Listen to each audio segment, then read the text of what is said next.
Pessoas feridas ferem pessoas, mas pessoas curadas curam pessoas.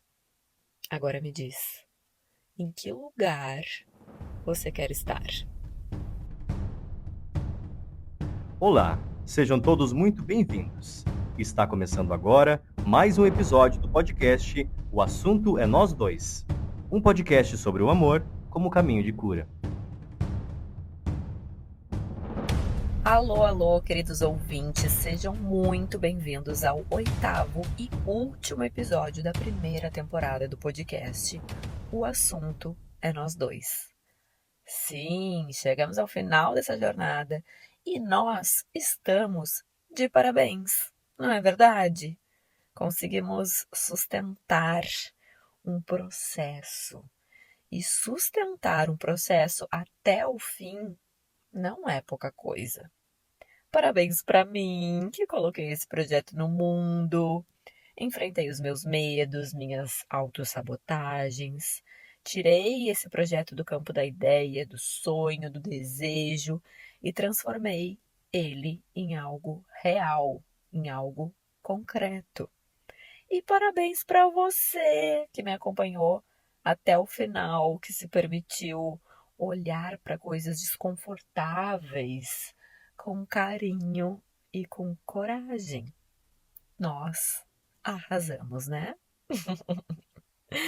É importante reconhecer o caminho, reconhecer tudo que foi construído até aqui. A gente se exige demais às vezes. Não tem muita paciência, quer tudo na velocidade vezes 2. E como transformações profundas não acontecem do dia para a noite, às vezes a gente esquece tudo que a gente já cresceu. Então vamos fazer uma pausa aqui para relembrar e celebrar o momento da jornada que nós estamos agora. Aqui quem fala é Daniela Flores, mulher, psicóloga, especialista em relacionamentos e uma exploradora da alma humana. E hoje, a vibe desse episódio é a vibe da gratidão. Não tem como ser outra. Até o momento que eu tô gravando esse episódio, 539 pessoas, talvez 540 já, né? Passaram por aqui. Tem noção? Talvez para você esse número seja pequeno. Se a gente for comparar com os números que a gente está acostumado a ver na internet, onde tudo parece ser milhões, isso até pode parecer pouco. Mas quando a gente traz isso para o concreto, quando a gente imagina uma sala com 539 pessoas, é muita gente que está aqui. É muita gente em contato com a própria história, é muita gente se permitindo olhar para si, reconhecendo as suas dores, questionando as próprias verdades, entendendo como tudo isso interfere nas relações, na forma como a gente ama. E aí eu fico muito feliz, muito grata e muito esperançosa, porque eu vejo a possibilidade de um efeito dominó acontecendo aqui. Quando uma pessoa se movimenta, ela nunca se movimenta sozinha. O movimento nunca para ali. Dentro da teoria sistêmica, que é a abordagem que eu trabalho nos meus atendimentos como psicóloga clínica, a gente entende que cada pessoa é uma pecinha dentro de uma engrenagem maior.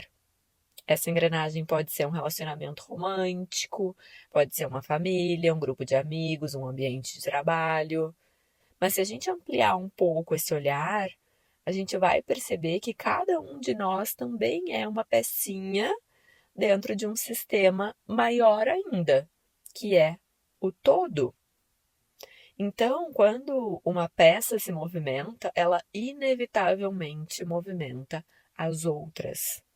Não tem como ser diferente. Isso significa dizer que quando eu me movimento, quando eu me curo, eu não me curo sozinha. Eu começo a me relacionar diferente, Eu começo a responder diferente.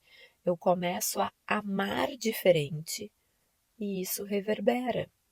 Vocês estão entendendo como isso é poderoso? Sabe aquele nosso ideal tão distante, tão inalcançável, tão difícil de ver? Um mundo com menos dor, com menos conflito, com relações mais saudáveis. E se eu disser que ele está muito mais perto e muito mais acessível do que você imagina? Não começa lá fora. Começa em você. Começa em cada um de nós. Na forma como a gente se escuta, na forma como a gente se trata, na forma como a gente se posiciona nas nossas relações, na forma como a gente se permite olhar para as próprias emoções com coragem, com carinho, acolher as nossas dores e buscar a nossa cura. Isso atravessa os nossos vínculos, as nossas relações, como um efeito dominó. Pessoas feridas ferem pessoas, mas pessoas curadas curam pessoas. Eu vou até repetir. Pessoas feridas ferem pessoas, mas pessoas curadas curam pessoas. Agora me diz, em que lugar você quer estar?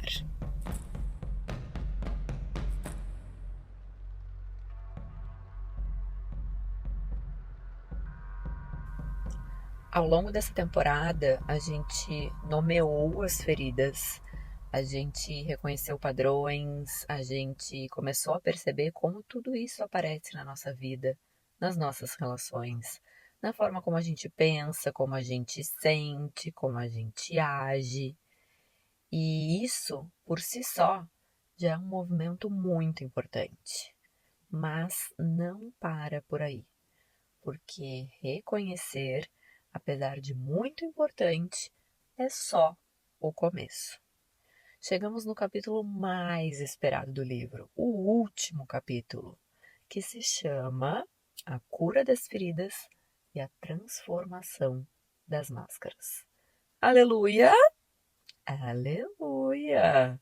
Vamos enfim entender como esse processo de cura acontece, graças a Deus.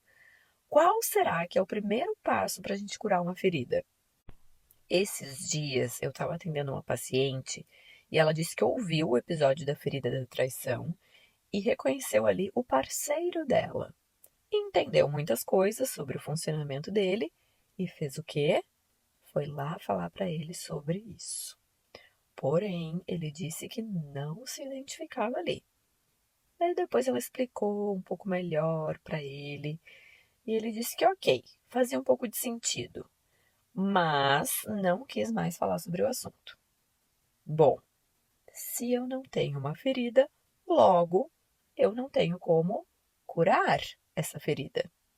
Como é que eu vou resolver um problema que nem existe? Não dá, é impossível. Então, a autora do livro é taxativa. A primeira etapa para curar uma ferida é reconhecê-la e aceitá-la. Reconhecer e aceitar. No caso, o parceiro dessa paciente até o momento nem reconhece e nem aceita, né? Vamos torcer para que ele baixe as defesas dele e comece esse processo. Mas você que está aqui comigo, que já ouviu os episódios anteriores, que está me ouvindo aqui agora, já está em outro nível, né? Você, no mínimo, já está reconhecendo. Mas reconhecer e aceitar não são exatamente a mesma coisa. Reconhecer é quando eu olho para aquilo e digo, sim, isso existe em mim. Agora, aceitar o buraco é um pouco mais embaixo. Aceitar uma ferida é quando eu paro de brigar com ela. É quando eu deixo de dizer, eu não queria ser assim, eu não deveria sentir isso em mim é errado, porque repara, eu posso reconhecer uma ferida e ainda ainda assim rejeitá-la completamente. E tem muita gente nesse lugar, viu? Eu sei que a minha ferida está ali, mas eu não quero olhar, eu não quero sentir, eu não quero entrar em contato. E aí, meus amores, enquanto eu não aceito, não adianta. Eu não vou curar. Não tem como. Enquanto eu não aceito, eu continuo no conflito. Então, o reconhecimento abre a porta, mas é a aceitação que permite o processo de cura começar de fato. E aqui cabe ainda uma outra diferenciação. Aceitar também não é se resignar, não é se conformar, não é dizer, então é assim mesmo e pronto. Síndrome de Gabriela, né? Eu nasci assim, eu cresci assim, vou ser sempre assim, Gabriela. Gente, só pessoas 30 a mais vão entender a síndrome de Gabriela, mas enfim. Aceitar é bater no peito e dizer: isso faz parte da minha história. Isso fez sentido em algum momento e agora eu posso olhar para isso de outro jeito. Percebe a diferença? E é aqui que entra um ponto que eu acho muito bonito que a autora traz. Ela fala que a máscara, essa forma de se proteger, de reagir, de se defender, é, no fundo, um ato de amor por si mesmo. Olha que interessante isso. Ressignificar, né? Porque a gente passa a vida inteira tentando eliminar essas partes nossas, quando na verdade elas foram fundamentais para a gente sobreviver ao que a gente viveu. Há alguns anos atrás, eu estava conversando com a minha mãe sobre alguns insights do meu processo de autoconhecimento que tinham relação com a minha infância e tal. Daí a minha mãe toda pegando a culpa para ela, né, me pedindo perdão. E aí eu disse: mãe, eu tenho muito orgulho de quem eu sou, do que eu fiz com o que a vida me deu. Tu não precisa me pedir perdão por essas coisas. Elas fazem parte da minha história e eu honro tudo isso. Isso é aceitação. Isso é amor pelas nossas feridas, pelas nossas máscaras. Tenha consciência de que criar uma máscara foi um gesto de proteção. Foi uma forma de adaptação, foi um jeito que você encontrou de não se partir diante da dor. Não existe mudança antes de reconhecer isso. Antes de reconhecer que em algum momento aquilo te salvou. O problema é quando a gente continua usando as máscaras ao longo da vida e sem consciência nenhuma.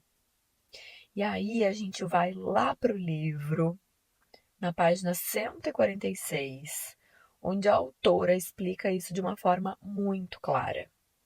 Diz assim: quanto mais esperamos para tratar das nossas feridas, mais elas se agravam.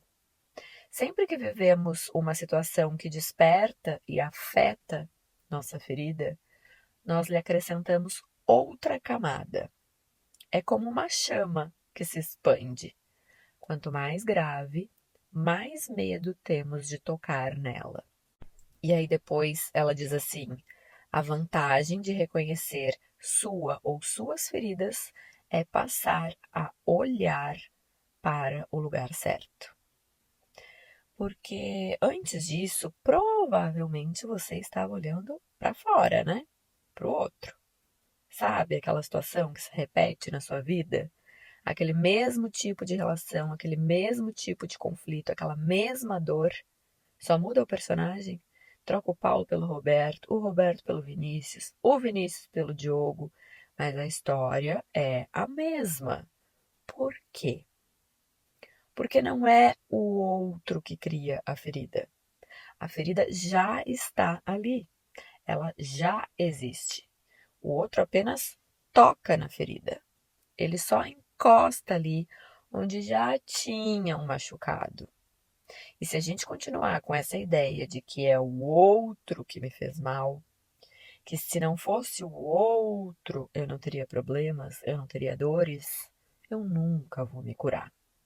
Eu vou ficar trocando os personagens da história, mas eu vou continuar vivendo a mesma coisa. Eu não estou aqui tirando a responsabilidade ou a falta de responsabilidade do outro. Eu só estou incluindo a sua responsabilidade na equação. O outro pode até ter feito algo que te machucou, mas ele tocou em algum lugar que já era sensível, o seu lugar sensível. E aqui é preciso muita humildade e coragem. Reconhecer que a ferida é minha, independente da relação, independente do cenário. Pessoas vão e vêm, mas a ferida é minha e sou eu quem tem que cuidar dela. A gente precisa virar algumas chaves. Não vai estar dando para a gente sustentar a mesma narrativa vitimista e querer resolver as nossas dores. Ou uma coisa, ou outra coisa.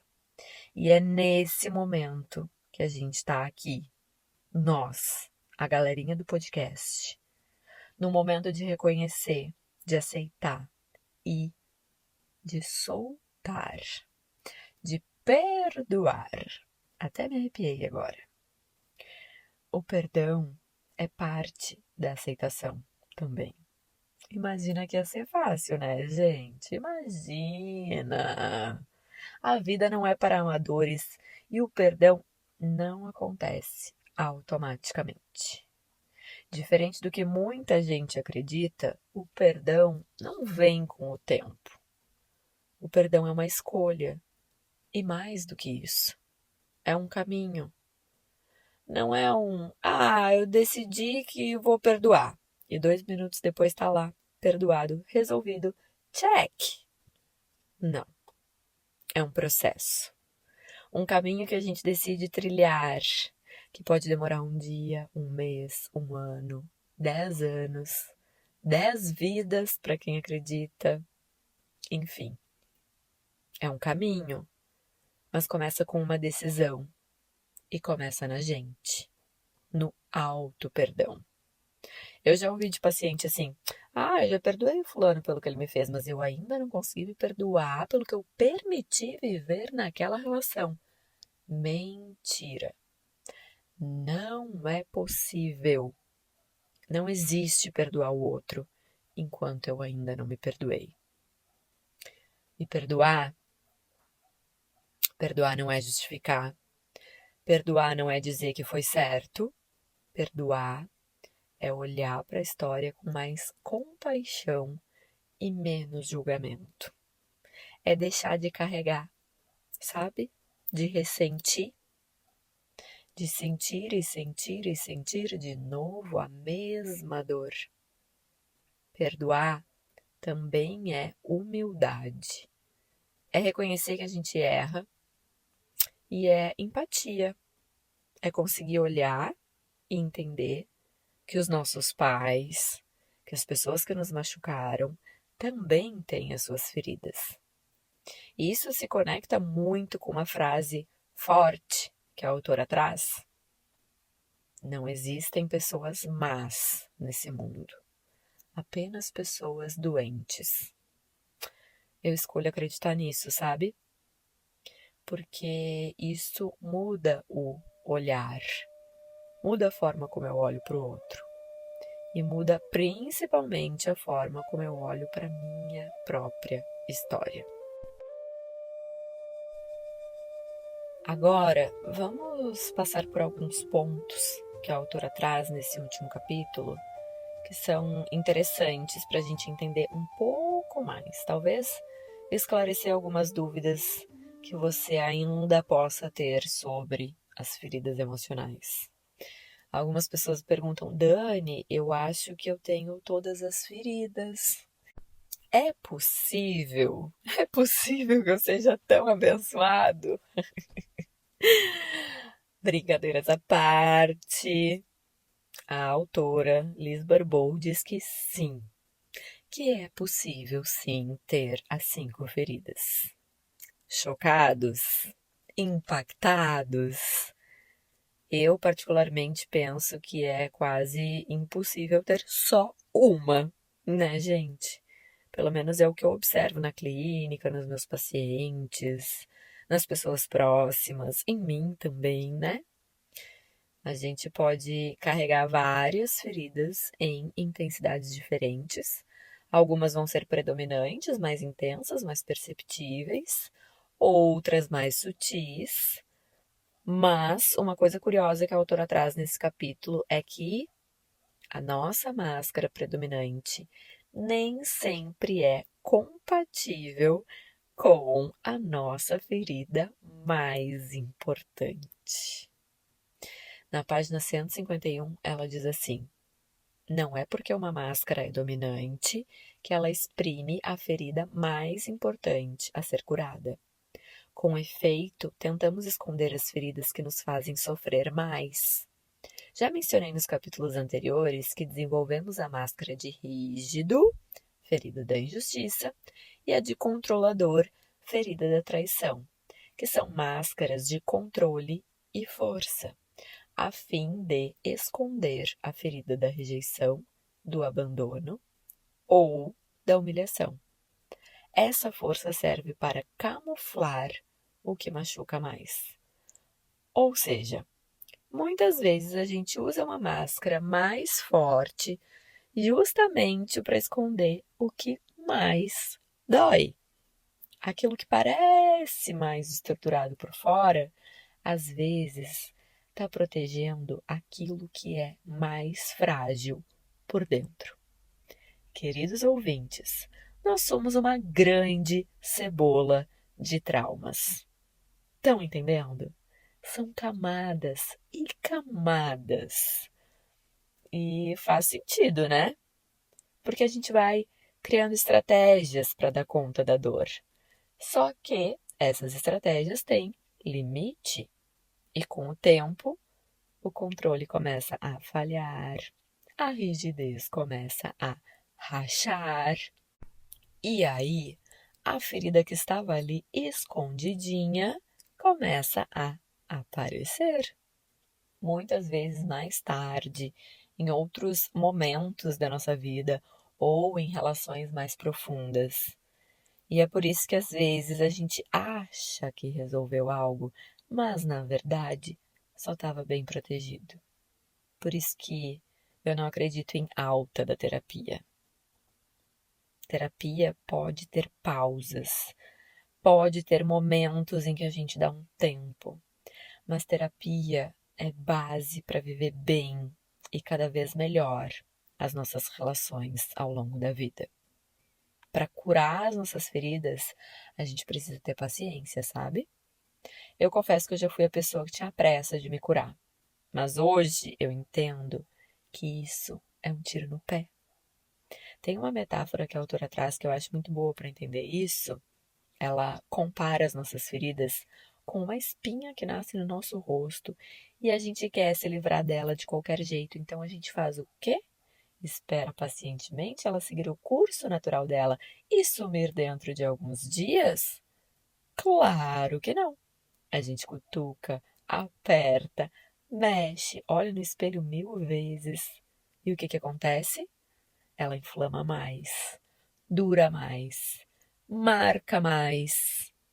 Muitas vezes a gente faz exatamente isso com a nossa dor. A gente rejeita, briga, quer que desapareça rápido, mas não confia no processo. E aí, ao invés de curar, a gente acaba prolongando a dor. Não dá para forçar a cicatrização, nem acelerar o tempo de cura. O que dá para fazer é criar as condições e confiar no processo. Eu vou ler um trecho aqui da página 158 que eu acho bem lindo. Diz assim: chegou a hora de se convencer de que pode sobreviver mesmo sentindo-se ferido. Você não é mais aquela criança incapaz de administrar sua ferida. É um adulto experiente e maduro, com uma visão diferente da vida, que tem a intenção de se gostar mais. Acho que esse trecho nos dá uma situada, né? Do nosso potencial para lidar com as nossas coisas, com as nossas feridas.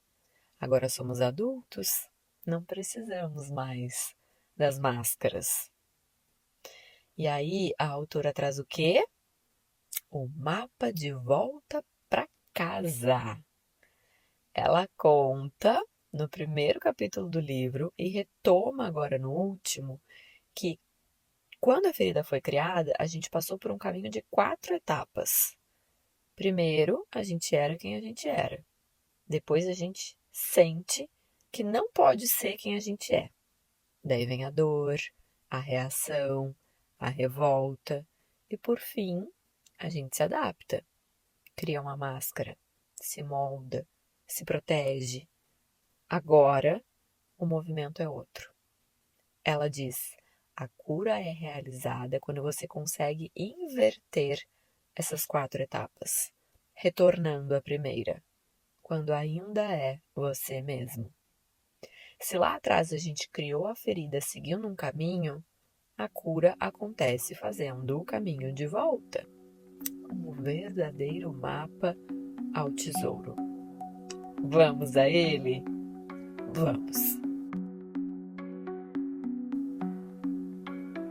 A primeira etapa é essa que a gente está aqui, a consciência. É quando você começa a enxergar a máscara, enxergar o padrão, enxergar como você reage, como você se protege, como você se relaciona.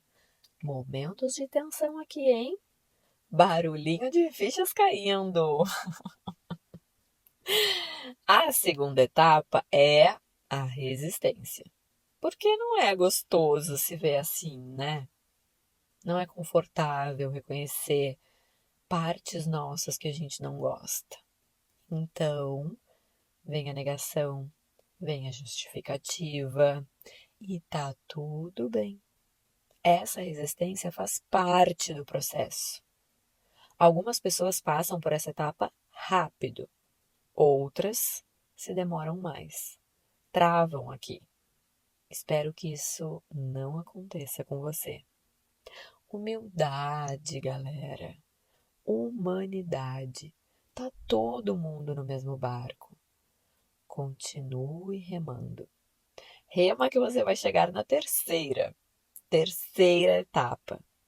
É quando você se permite sentir. Sentir a dor que está por trás da máscara. Sentir o que aquela criança, a sua criança, sentiu lá atrás. E aqui não tem atalho. Quanto mais você acessa essa dor, mais você desenvolve compaixão. Por você e com o tempo, pelos seus pais também. Sentir, queridos ouvintes. Sentir. Não é racionalizar. É sentir.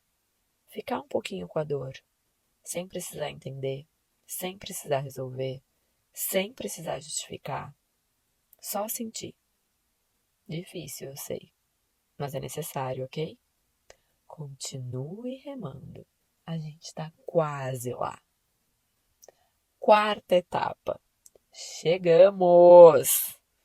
Chegamos! Agora sim, de volta para nossa essência. Quando a gente chega na quarta etapa, é quando a gente volta a ser quem a gente é. Sem máscaras o tempo todo. Sem precisar se proteger de tudo. Sem medos. Com mais liberdade. Com mais verdade. Mais amor próprio. Ficou até mais leve. Respira aqui comigo. Curar não é apagar o que aconteceu. É olhar diferente para isso. E é se relacionar diferente com isso. E agora, hora da verdade. Página 160. Amar-se é, então, permitir-se às vezes, magoar os outros, rejeitando-os, abandonando-os, humilhando-os, traindo-os ou sendo involuntariamente injusto com eles.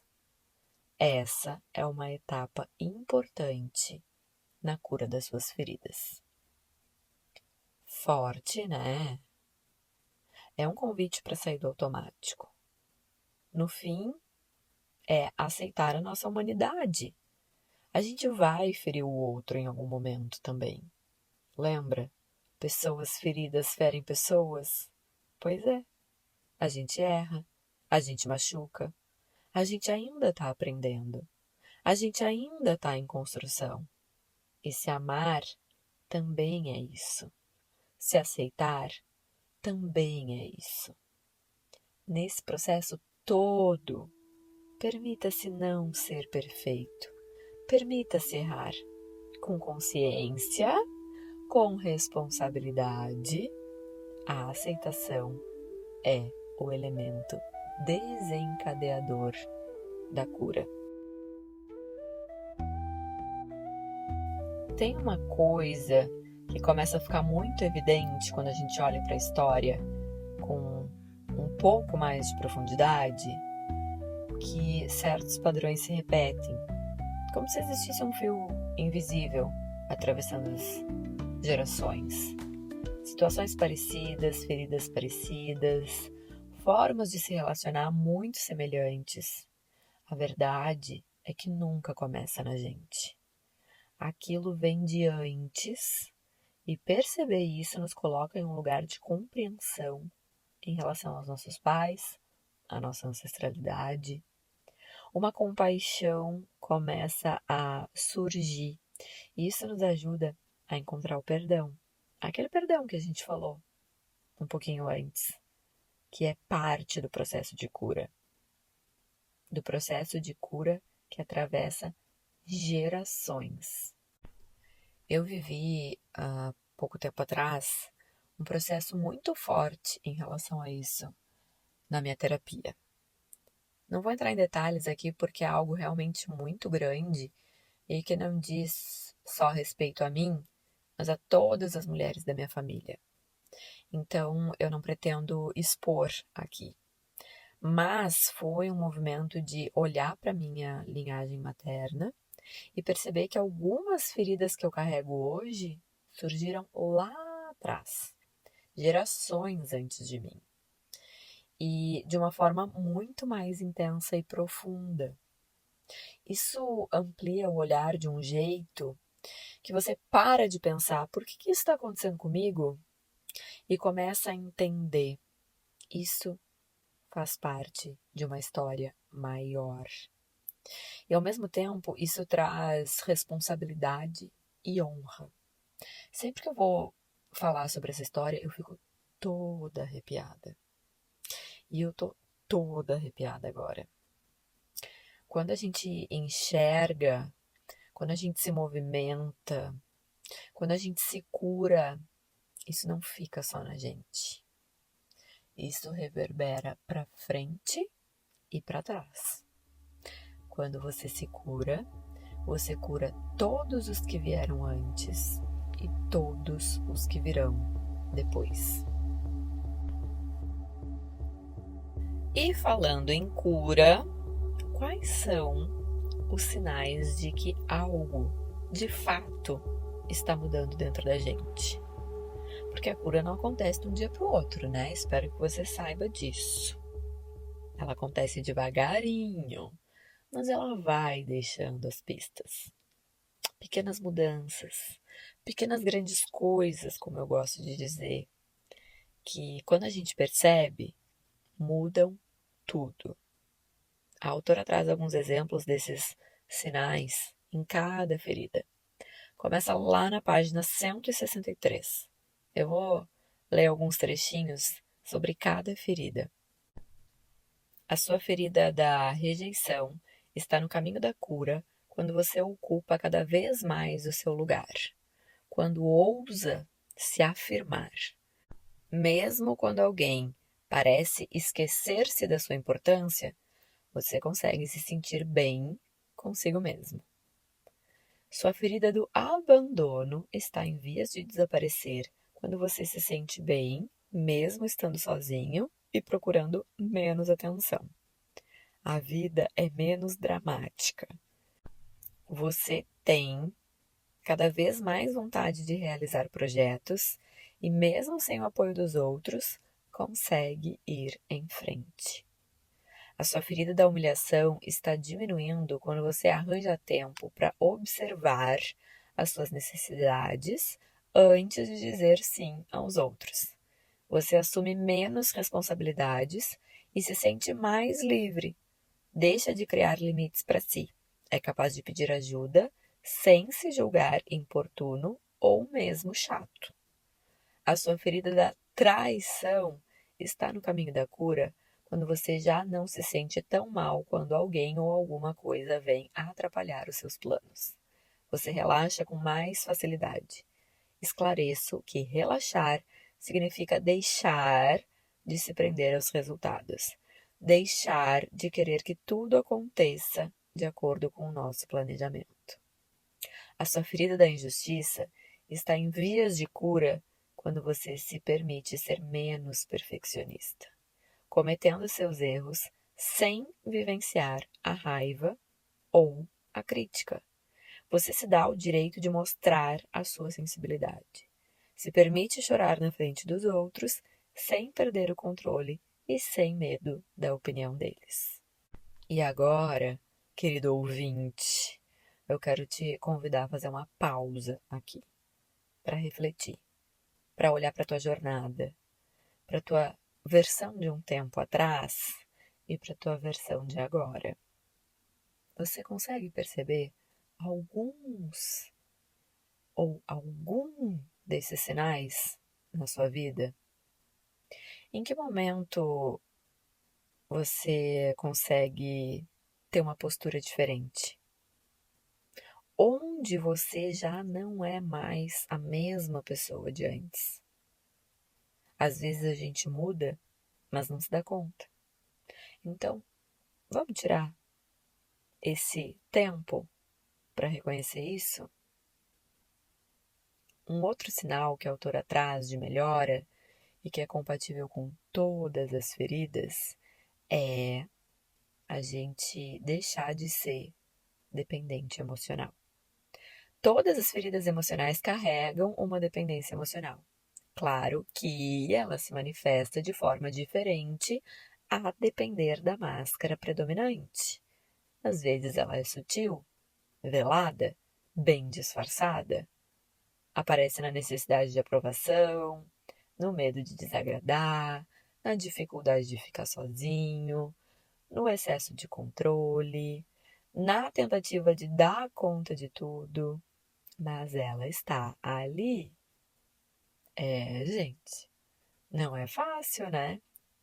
A gente é muito corajoso de estar aqui, de olhar para tudo isso. Tem uma metáfora que eu gosto muito de usar. O nosso mundo interno é como uma casa. E nessa casa tem um porão, que é o nosso inconsciente. É lá que a gente vai guardando tudo aquilo que a gente não quer olhar, que a gente não está usando. As coisas antigas, as coisas dos nossos antepassados, coisas que estão quebradas e que a gente não sabe ainda se um dia vai consertar ou se é melhor jogar fora.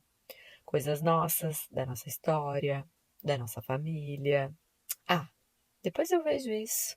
Depois eu arrumo, limpo, organizo e jogo fora. Depois. Aí vamos acumulando. E a vida, essa professora amorosa, nos convida várias vezes para ir lá organizar o nosso porão. Vem ver o que tem aqui, ela diz. Algumas pessoas vão, pegam a lanterna, a lamparina e vão. Outras resistem um pouco, mas logo se convencem de que uma hora tem que ir lá. Outras pessoas resistem muito, muito, muito, até que um dia não é mais um convite gentil. é um empurrão. E aí vai no susto, sem preparo, rolando escada abaixo, se machucando no caminho, sem lanterna. Eu brinco com as minhas pacientes que eu sou a pessoa que desce junto segurando a lamparina.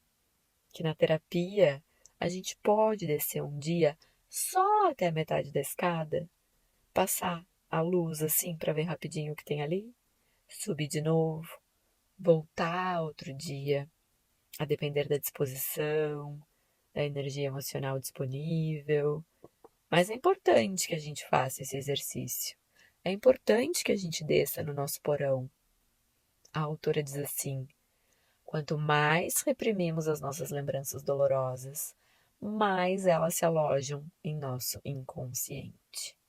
E então, um dia, quando tudo se torna insuportável e atingimos o limite do nosso controle, essas lembranças afloram e a nossa dor fica ainda mais difícil de administrar. Enfrentando essas feridas e curando-as, toda a energia que servia para reprimir e esconder a nossa dor é finalmente liberada e pode ser utilizada para fins muito mais produtivos, para levarmos a vida que queremos sem deixar de sermos nós. Muito bem lembrado, Dona Liz Barbou, porque isso aqui é muito real. A gente não tem ideia da quantidade de energia que a gente gasta para manter certas coisas escondidas até de nós mesmos. Para não sentir, para não olhar, para não lembrar. Dá trabalho. Muito trabalho. Escolha o seu difícil. Sabe aquele cansaço que às vezes você sente e nem entende de onde vem? Pode ter muito a ver com isso. Com toda essa energia sendo usada para manter a dor reprimida. E bom, a gente está chegando no final. Final do episódio, final do capítulo, final da primeira temporada de O Assunto é Nós Dois. E olha o tanto de coisa que a gente atravessou aqui. A gente falou da sombra, do oculto, das partes menos bonitas, menos confortáveis de olhar. Mas depois de tudo isso, de olhar para a dor, para as feridas, para as máscaras, é importante saber de uma coisa. Toda ferida carrega também uma potência, um lado luz. Eu amo essa parte. E a autora traz isso no finalzinho do livro, nas últimas páginas, quase como um presente para quem chegou até aqui. Tem uma lista enorme dos aspectos positivos de cada máscara. Eu não vou ler tudo porque, acredite se quiserem, é uma grande lista de aspectos positivos para cada máscara. Mas eu vou trazer alguns pontos de cada uma. Por trás do escapista, ferida da rejeição, esconde-se alguém habilidoso, dotado de boas capacidades de criar, inventar, imaginar.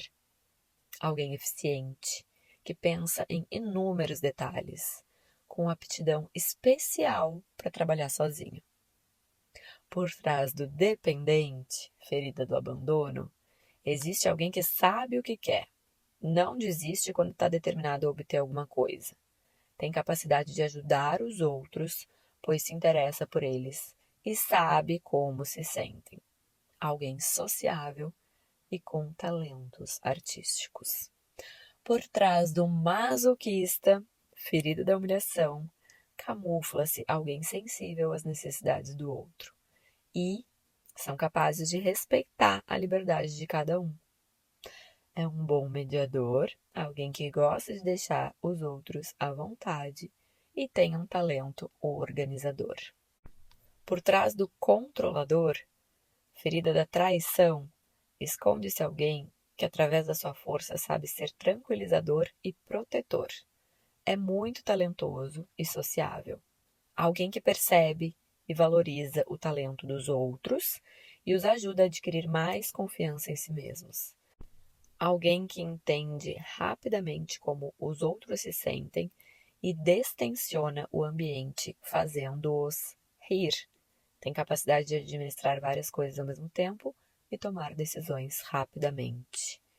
Por trás do rígido, ferido da injustiça, se esconde alguém organizado, com grande aptidão para realizar trabalhos que exigem precisão.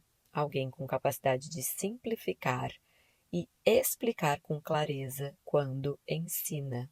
Alguém muito sensível que sabe como os outros se sentem e que não precisa dos outros para se sentir bem. Alguém que consegue enfrentar situações difíceis com facilidade. Ai, que delícia, né? Quanta coisa boa!